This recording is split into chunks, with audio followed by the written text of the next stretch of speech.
हरि ओम नमो भगवते वासुदेवाय। श्री ओम नमो भगवते वासुदेवाय। अथ 8वें अध्याय का महत्व। श्री नारायणवाच। हे लक्ष्मी, अब 8वें अध्याय का महत्व सुन।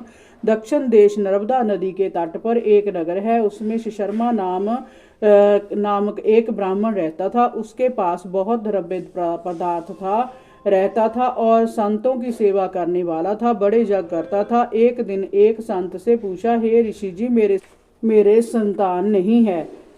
तब ऋषिवर ने कहा, तू अजामेघ यज्ञ कर, बकरा देवी को चढ़ा, तुमको पुत्र देगी। तब ब्राह्मण ने यज्ञ करने को एक बकरा मोल लिया, उसको स्नान करा, मेवा खिलाया। जब उसको मारने लगा तब बकरा जय शब्द करके हंसा। तब ब्राह्मण ने पूछा, हे बकरे, तू क्यों हंसता है? बकरे ने कहा, पिछले जन्म मेरे भी संतान नहीं थी। एक ब्राह्मण ने मुझे भी अजामेघ यज्ञ करने को कहा था। सारी नगरी में बकरा ढूंढा परंतु हाथ ना लगा।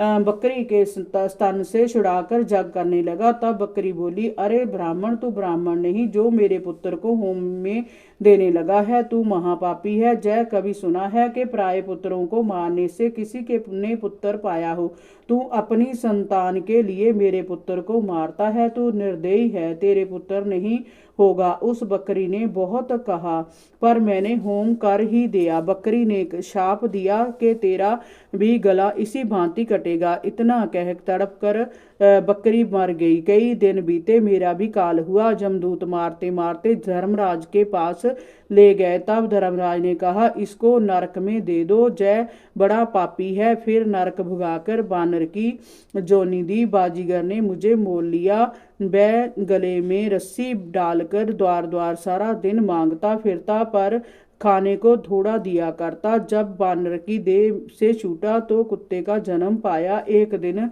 मैंने किसी की रोटी चुरा खाई, उसने ऐसी लाठी मारी कि पीठ टूट गई। उस दुख से मेरी देह छूट गई।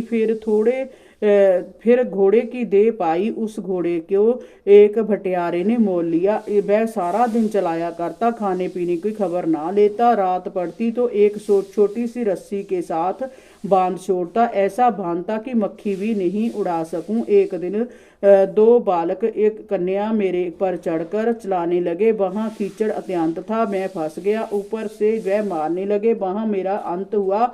इस भांति अनेक जन्म भोगे। अब बकरे का जन्म पाया। मैंने जाना था जो इसने मुझे मोल लिया है, मैं सुख पाऊंगा। तू छुरा लेकर मारने लगा। तब ब्राह्मण ने कहा, हे बकरे, तुझे भी जान प्यारी है। जैसे चिड़ियों को पत्थर मारने से वह आगे से उड़ जाती है, अब मैं अपने नेत्रों से देखी बात कहता हूँ, सो सुन। कुरुक्षेत्र में एक राजा स्नान करने आया। नाम उसका चंद्र शर्मा था। उसने ब्राह्मण से पूछा कि कौन मैं ऐसा दान करूं। उसने कहा, राजा काले पुरुष का दान कर। तब राजा ने काले लोहे का पुरुष बनवाया, नेत्रों में लाल जड़वा, सोने का भूषण पहनाकर तिसको तैयार किया। राजा स्नान करने चला। स्नान करके दान किया। वह काला पुरुष कह कह कर हंसा। राजा डर गया, कहे कोई बड़ा अवगुण हुआ है जो लोहे का पुरुष हंसा है। तब राजा ने बहुत दान किया, वह फिर हंसा। ब्राह्मण को कहा, हे ब्राह्मण, तू मुझे लेगा? तब ब्राह्मण ने कहा, मैंने तेरे जैसे कई पचाए हैं। तब काले पुरुष ने कहा, तू मुझको वह कारण बता जिस कारण तूने अनेक दान पचाए हैं। तब ब्राह्मण ने कहा, जो गुण मेरे में है सो मैं जानता हूँ। तब वह काला पुरुष कह कहकर फट गया। उसमें से एक और कालिका मूर्ति निकल आई। तब ब्राह्मण ने श्री गीता जी के 8वें अध्याय का पाठ किया। तब उस कालिका मूर्ति ने सुनकर देह पलटी। जल की अंजलि भर के उस ब्राह्मण ने मूर्ति पर छिड़की। जल छूने से तत्काल उसकी देह छूटी, दिव्य देह पाई, विमान पर बैठकर विकुंठ को गई। तब उस राजा ने कहा, तुम्हारे में भी कोई ऐसा गीता पाठी है जिससे पाठ सुनकर मैं भी अदम देह से छूटूं। तब उस ब्राह्मण ने कहा, मैं वेद पाठी हूँ। उस नगर में एक साधु गीता पाठी था। उससे 8वें अध्याय का पाठ सुनकर राजा की देह छूटी।